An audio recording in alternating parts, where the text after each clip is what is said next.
মানে গিল্ড অফিসে? হ্যাঁ, গিল্ড অফিসেই সেখানে মেয়েরা, মানে সেই অফিসে মেয়েরা আসতো এবং তাদেরকে নিয়ে? হ্যাঁ, দুপুরবেলায় আসতো, এসে নাকি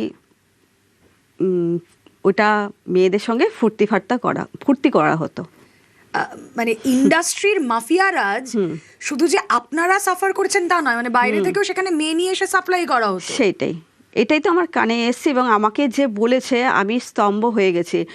আমি একজনকে বলেছি, আমি নামটা এখন আর বলতে চাইছি না, ওনাকে আমি বলেছি যে বাপি মালাকার আমাকে কেন কাজটা দিচ্ছে না, কিসের জন্য কাজটা দিচ্ছে না, কি চাইছে উনি বলো তো। বলছে তুমি একটা কাজ করো, একদিন দুপুরবেলা অফিসে চলে যাও, অফিসে চলে গিয়ে ওনার সঙ্গে মজমস্তি করো না, কি আছে।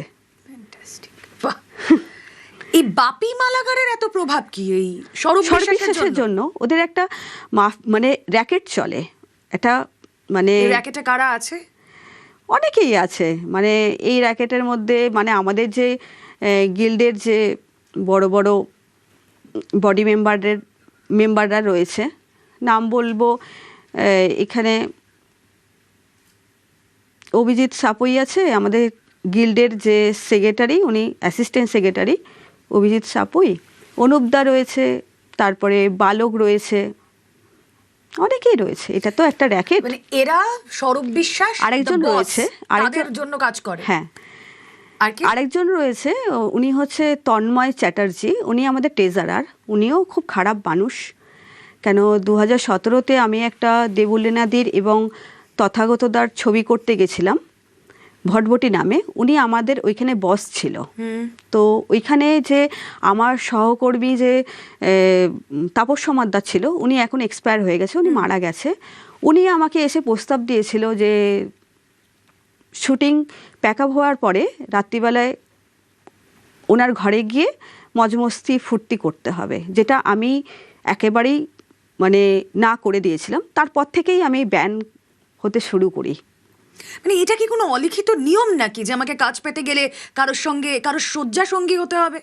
দেখো, আমি তো করিনি, এবারে হয়তো এদের অত্যাচারে অনেকে মুখ বুঝে এটা সহ্য করেছে, তারাই হয়তো কাজ করতে পেরেছে। তা আপনি যখন এই চিঠিটা দিলেন স্বরূপ বিশ্বাসকে 23শে মার্চ, 4 এপ্রিল আপনার কাছে বাড়ি বয়ে হুমকি এলো, আপনার প্রাণ সংশয়ে একটা জায়গা তৈরি হলো। আপনি স্বরূপ বিশ্বাসের সঙ্গে 1-to-1 দেখা করেছেন, তাকে বলেছেন? আপনার চিঠির বয়ানে কি ছিল মূলত? আমি সুরজের সঙ্গে তো একবার গেছিলাম, সেখানে আমি গিয়ে কাজ চেয়েছিলাম এবং ওনার যে অ্যাসিস্ট্যান্ট অরিজিৎ দা রয়েছে, ওনাকেও বলেছিলাম। তো উনি আমাকে টাকা দাবি করেছিল যে গিল্ডের তোমাদের চাঁদা দেওয়া হয়েছে। তা আমার তো কাজ ছিল না, আমি গিল্ডের চাঁদাটা 2 বছর দিতে পারিনি। আমি যে ঠিক আছে, আমি কোনো রকম ব্যবস্থা করে গিল্ডের চাঁদাটা দেবো, দাদা আমাকে অন্তত একটা মেগা অন্তত আমাকে পাইয়ে দিন, নাহলে আমি সংসারটা চালাতে পারছি না।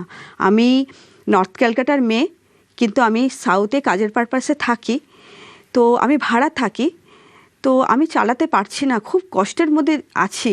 এবং আমার বাবা 29শে ডিসেম্বর 2025-এ মারা যায়। উনি আমাকে কিছুটা সাহায্য করতো আর্থিক দিক থেকে। তো সে তখন আমাকে বলেছিল যে টাকা দাও, তারপরে কাজ পাবে।